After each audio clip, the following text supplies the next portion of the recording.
Hello everyone, welcome to Over 50 Life and Money. My name is Giacomo. I just turned 50 a few months ago, and I've had a life of many experiences, some very good ones, some very bad ones, and I've wanted to share these experiences for a while with you all, and I hope that some will find them useful. Some of you are going to be around my age, some of you are going to be older, and to those of you that are going to be younger watching my videos, I think you're going to find these helpful, even if just as a contrast for your own experience. And today I want to start this channel talking about digital currency, about digital money. And I've had thoughts about digital money for a long time, and I've shared them with some of my friends, and I've said to one of my dear friends, I want to make a video about this. And the reason why I want to make a video about it is because I don't think that many people understand what are the implications of digital money, of digital currency.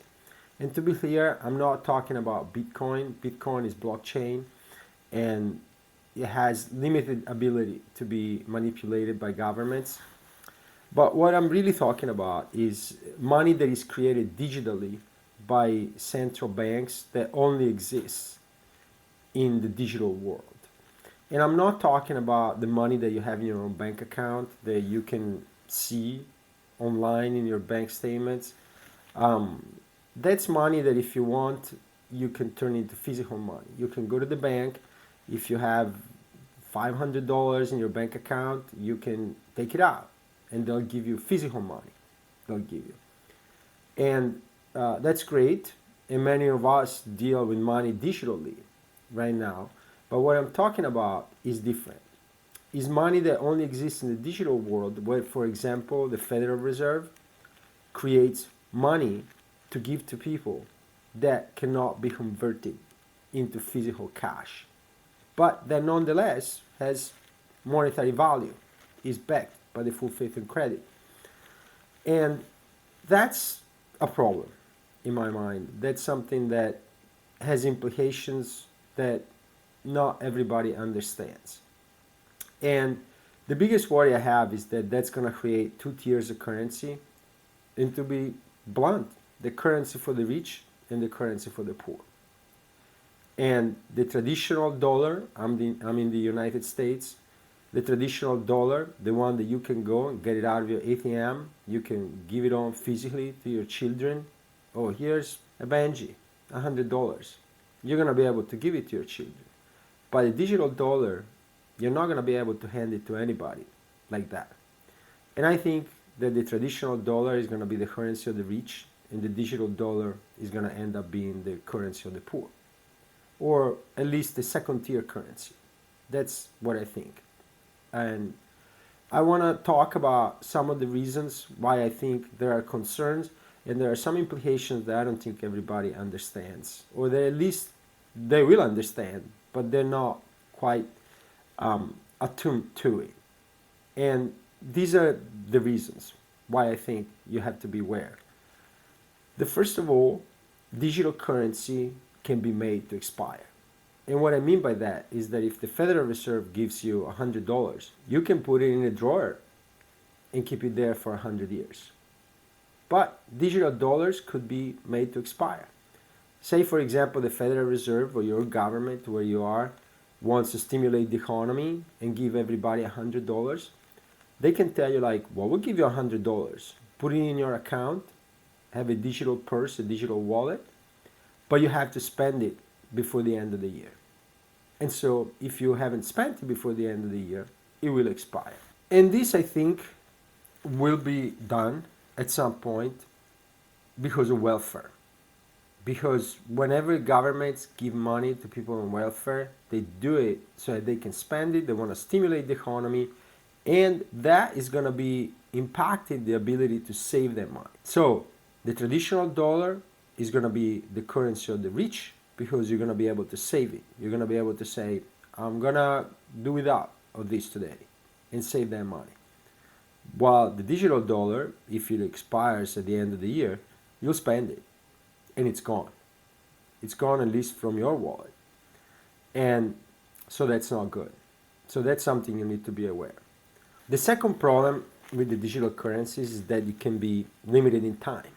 Meaning like they could not only make it that it expires on a certain day, but that it can only be used at certain times of the day. Say for example, that there's a lockdown and they could say you can only go out between 9 a.m. and 9 p.m. and guess what? We're gonna make the digital dollars spendable and valid only during those times of the day. And so it's gonna be an instrument of control. If they want to control you with the digital dollar, it's going to be so much easier because they can say you can only go out during those times of the day, and guess what? You're not going to go out because you're not going to be able to spend money. And if you try to spend money outside of those hours, well, no. And so that's a big concern because it can be a big instrument of control. And the third reason why you need to be aware about digital currency, about digital dollars, everything that can be controlled that way, that cannot be turned into physical money, is that it could be limited in scope. Meaning now with your dollar, you go to the store and you have $100, you can buy whatever you want. Unless you're like below 21 and you can't buy alcohol or you can't buy cigarettes, or like some things can be limited by age, but those are traditional limitations. However, with the digital dollar, what they could do is say, guess what? You're getting this money because you're on welfare, and we only want you to buy certain things but not others. And that's the ultimate big brother, because that's controlling people's habits with the digital dollar. And so you could find yourself that you go to the supermarket and there are sections, say 1, 2, and 3, and you can buy only items in the section 1 and section 2, but you cannot buy section 3 items with the digital dollar. And that's a problem. You can see how that's the currency of the poor. That means you can only buy certain things, and you're subject to the control of governments because they can literally determine what you can do with the money. So the value of the money is limited. You can have a digital dollar that way, a digital currency, whatever is the denomination where you live, but the value is greatly diminished. It's the same as saying, for example, 2,000 years ago, you had a gold coin or a bronze coin or a silver coin. The gold coins would open way more doors than the silver coin. And there were things at those times that could only be bought with gold. So the traditional dollar is going to be gold, and the digital dollar is going to be something less. And there's going to be uncertainty because these can change. One administration comes in and can put different limitations on your digital dollar than the previous one. Expand it, narrow it. It is an instrument of control. And another reason why you need to be aware of digital currency is that they can be geographically limited. And so it can affect your freedoms. The government can tell you, oh, we're giving you this digital money. It expires, you can only buy certain things there at certain times of the day, and you can only buy them in certain places. So they could say, guess what, you can use this money not at the corner store, at the liquor store, you can only use it at supermarkets, and they can say that you can only use it, let's say, in Texas, or you can only use it in New Hampshire, or you can only use it in Italy, or you cannot get out of your region, you cannot get out of your province. And this could be done in different ways depending on who gives you the money. Let's say the state government gives you the money, they don't want the money to get out of that state. Or the federal government is giving it to you so you can spend it everywhere. Or your local county gives it to you, and so you can spend it only within the county. So you'll see that you're going to find yourself that you're going to have limited options. So that's why it's going to be the currency of the poor. It's going to be the currency of the people with less freedom. And then another problem is that the use of digital dollars could be limited to specific persons. So if I go to my ATM and I get $100 from my bank account, I can give it to my children, I can give it to my wife, I can give it to my sister, to my cousin, to my mom, to whoever I want. I can hand it to a stranger as charity, but the digital dollar may not be possible. It may be that it's only in your digital wallet, And to spend it, you're going to have to use biometric data to spend it. And so you're the only one that can spend it. And so that means that the digital dollar, the digital currency, is not transferable. So as you can see, it's a second-tier currency, because 2,000 years ago, if you had the gold coin, you could give it to whoever you wanted. 10 years ago, or right now, you have $100, you can give it to whoever you want. But the digital dollar, not so much. It may be limited. Much easier to control that. And then another problem is that your digital currency may not be exchangeable in other different currencies. Let's say you live in Europe and you have 100 euros. You can go to the bank, some post offices or whatever, and get dollars. Or you can get Swiss francs or whatever other currency you want. And that's been true for a long time. You used to have gold, you could get exchanged in silver. Or you could go to a different state and use it because it was gold, it was accepted everywhere. But then the digital currency can be limited a lot. And so you might not be able to exchange it. And that's a control, because then the rich people are going to be able to take their trip to Portofino every year, while you're going to be stuck because you can't go anywhere because your money is not as good as their money. And then another problem with digital currency, another reason why it may become a second-tier currency, is that it may not be convertible in cash. Like I told you, if I have money in my bank account, someone puts money in my bank account with an ACH, with a money wire, not many people does it, but I could go to the bank and say, I want it all, give it to me. And I'm gonna go home with a stack of money.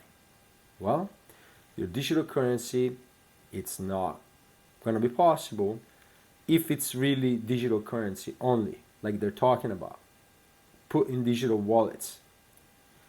And that's another problem. Another problem with digital currency is that they may even make it not transferable to others, not just when you're alive, but also when you're dead. Have you ever thought about that, like if they give you digital currency, it might just die with you? It might. Because remember, it's only for you to spend, because they can control who spends it. Governments, I believe, love the concept of digital currency. Why? Because you have less privacy. Think about it. All these things that I told you just means that the government can control more. And it's going to be happening under the guise of, oh, but we're going to be stimulating and we're going to be understanding better what happens, and we're going to have better data, and we're going to have better this and better that, and there's not going to be money laundering, and there's not going to be other problems. And some of the things are going to be true. There are going to be benefits, but the price is going to be great. And what I think is going to happen, you're not only going to lose a lot of privacy, but really the distinction between the haves and the have-nots is going to get worse, because not only the people that have not are going to have less money, they're going to have worse money. They're going to have the currency of the poor, they're going to have the currency of those that don't have all the options that the well-to-do have. So I wanted to share this video to get people thinking. And I don't want to say that digital currency is just necessarily going to be only bad. I think, like I said, there's going to be like some good uses and some meritorious reasons to adopt it. But there's a little bit less talk about it right now, because there's a lot of talk about Bitcoin and blockchain and all these things. But I get the sense that the next time that there's going to be quantitative easing, that there's going to be injection of money into the economy, that there might be a big push for digital currency. And I'm in the United States, and I think that it will probably start from here. I'd be surprised if it didn't. It may not. It may start in China. It may start elsewhere. But I get the feeling it might start here. And I wanted to make this video to make people aware of what really are the implications of digital currency. So that, you know, if you find yourself having to vote for somebody or to support some cause or to support something, you can do it with full understanding of what it means. And I'm sure that there are like some implications that I didn't capture because I'm not an economist, and I am not making these videos to give like lectures on like all the risks or none of the risks or something. I just want to share what my concerns are and see if other like-minded people also share them. And I hope this is helpful.